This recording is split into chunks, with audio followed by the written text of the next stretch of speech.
सास और बहू का साझा सपना, एक प्रेरणादायक कहानी। यह कहानी एक छोटे से गांव की है जहां एक सास सविता और उसकी बहू राधा रहते थे। उनका जीवन साधारण था, लेकिन दोनों का दिल बहुत बड़ा था। सविता एक सरल और परंपरावादी महिला थी, जबकि राधा में आधुनिक सोच और आत्मनिर्भर बनने की जिजीविषा थी।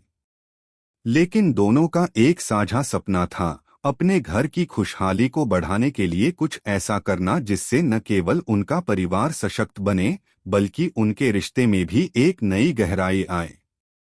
इस कहानी में हम देखेंगे कि किस तरह एक साझा सपना, जो एक सामान्य सी बात से शुरू हुआ था, दोनों के रिश्ते में बदलाव लेकर आया। अगर आप अपनी माँ से प्यार करते हो और उनको हमेशा खुश देखना चाहते हो तो चैनल को सब्सक्राइब करो, लाइक करो, जय माता दी कमेंट करो। बहुत ही जल्द आपको खुशखबरी मिलेगी। प्लीज वीडियो को लास्ट तक जरूर देखें। अब आगे सुने। सपने की शुरुआत। राधा को हमेशा से यह लगता था कि घर में कुछ ऐसा होना चाहिए जिससे उनकी पहचान और परिवार की स्थिति बेहतर हो। वह हमेशा सोचती थी कि क्यों न एक छोटे से व्यवसाय की शुरुआत की जाए, जिससे घर की आमदनी में वृद्धि हो और सास बहू का सामूहिक योगदान परिवार के लिए फायदेमंद हो। एक दिन राधा ने सास सविता से यह विचार साझा किया।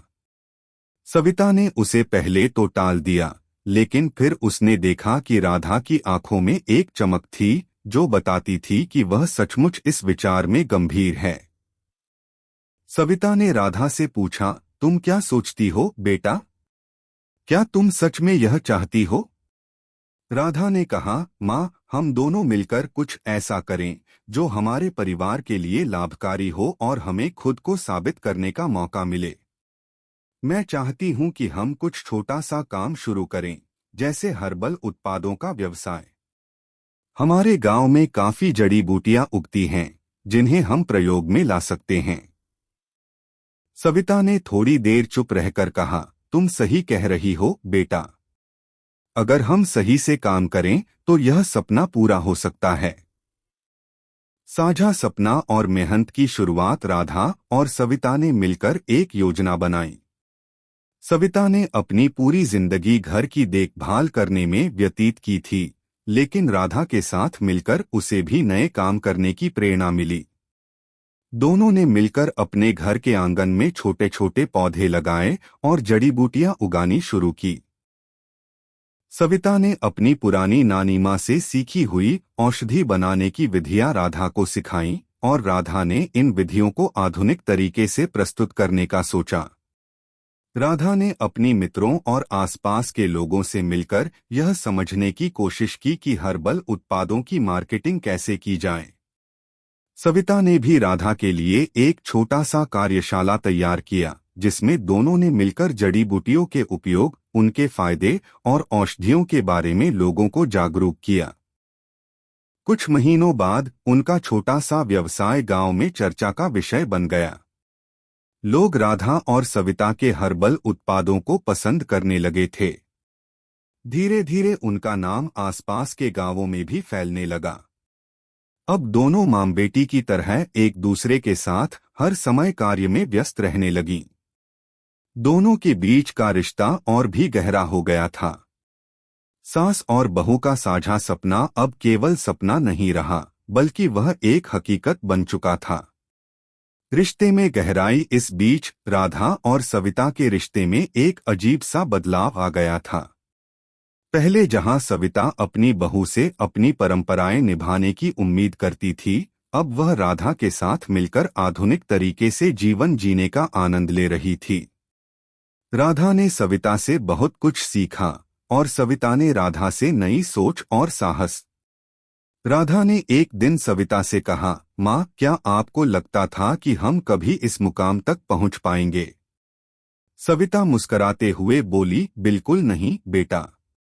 पहले मैं तो सोचती थी कि यह तुमसे कोई छोटी सी बात होगी, लेकिन तुमने दिखा दिया कि अगर मेहनत और ईमानदारी से काम किया जाए तो कोई भी सपना सच हो सकता है। राधा और सविता दोनों के रिश्ते में अब एक नया विश्वास था। उन्होंने एक दूसरे से बहुत कुछ सीखा था और यह सीखने का यह सिलसिला आगे भी जारी रहा। आगे का रास्ता सविता और राधा का हर्बल उत्पादों का व्यवसाय अब एक छोटे से उद्योग में बदल चुका था। उन्होंने गांव के लोगों को रोजगार देना शुरू किया था और उनके उत्पादों को विभिन्न शहरों में भी भेजा जाने लगा। सविता और राधा का सपना अब केवल परिवार के लिए नहीं बल्कि पूरे गांव के लिए एक प्रेरणा बन चुका था। एक दिन राधा ने सविता से कहा, माँ, हमें इस व्यवसाय को और बढ़ाना चाहिए। हम न केवल अधिक उत्पाद बना सकते हैं बल्कि गांव के बच्चों को भी सिखा सकते हैं कि वे भी खुद को आत्मनिर्भर बना सकते हैं। सविता ने राधा की बात को गंभीरता से लिया और दोनों ने मिलकर एक प्रशिक्षण केंद्र खोलने का निर्णय लिया।